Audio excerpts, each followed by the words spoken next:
ಲೋಕಸಭೆ ಚುನಾವಣೆಗೆ ಡೇಟ್ ಏನೋ ಫಿಕ್ಸ್ ಆಯಿತು. ಆದರೆ ಅಭ್ಯರ್ಥಿಗಳ ಆಯ್ಕೆ ವಿಚಾರದಲ್ಲಿ ಇನ್ನೂ ಕೂಡ ಪಕ್ಷಗಳು ಒಂದು ರೀತಿಯಾಗಿ ಕನ್ಫ್ಯೂಷನ್ ಸ್ಟೇಟಸ್ ಅಲ್ಲೇ ಇದ್ದಾರೆ ಎಂಬ ಪ್ರಶ್ನೆ ಸದ್ಯಕ್ಕೆ ಮೂಡ್ತಾ ಇರುವಂತದ್ದು. ಇದಕ್ಕೆ ಉದಾಹರಣೆ ಎನ್ನುವಂತೆ ಕೋಲಾರ ಕ್ಷೇತ್ರದ ಕಾಂಗ್ರೆಸ್ ಅಭ್ಯರ್ಥಿ ಆಯ್ಕೆಗೆ ಕಾಂಗ್ರೆಸ್ ಕಸರತ್ತನ್ನ ನಡೆಸ್ತಾ ಇದೆ.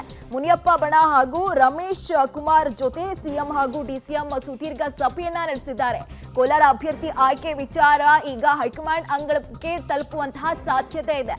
ಚಿಕ್ಕಬಳ್ಳಾಪುರ ಟಿಕೆಟ್ ಆಕಾಂಕ್ಷಿಯಾಗಿ ಈಗ ರಕ್ಷಾರಾಮಯ್ಯ ಅವರಿದ್ದಾರೆ. ಜೊತೆಗೆ ಸಾಕಷ್ಟು ಜನ ಇರುವಂತದ್ದು ವೀರಪ್ಪ ಮೊಯ್ಲಿ ಆಗಿರ್ಬೋದು, ಜೊತೆಗೆ ಶಿವಶಂಕರ್ ರೆಡ್ಡಿ ಅವರು ಕೂಡ ಈಗ ಚಿಕ್ಕಬಳ್ಳಾಪುರ ಟಿಕೆಟ್ಗೆ ಒಂದು ರೀತಿಯಾಗಿ ಬೇಡಿಕೆಯನ್ನ ಇಡ್ತಾ ಇರುವಂತದ್ದು. ಇದೆಲ್ಲವನ್ನ ಗಮನಿಸಿದಂತಹ ಸಿಎಂ ಸಿದ್ದರಾಮಯ್ಯ ಅವರು ಜೊತೆಗೆ ಡಿಸಿಎಂ ಡಿಕೆ ಶಿವಕುಮಾರ್ ಅವರು ಕೂಡ ಈ ಸಭೆಯಲ್ಲಿ ಯಾವುದೇ ರೀತಿಯ ರಿಸಲ್ಟ್ ಸಿಗದೆ ಈಗ ಹೈಕಮಾಂಡ್ ನ ಮೊರೆ ಹೋಗ್ತಾ ಇರುವಂತದ್ದು.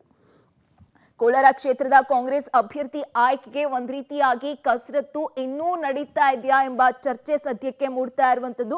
ಅಭ್ಯರ್ಥಿ ಆಯ್ಕೆ ವಿಚಾರದಲ್ಲಿ ಒಂದ್ ರೀತಿಯಾಗಿ ಇನ್ನೂ ಕೂಡ ಗೊಂದಲ ಮುಂದುವರಿತಾನೆ ಇದೆ.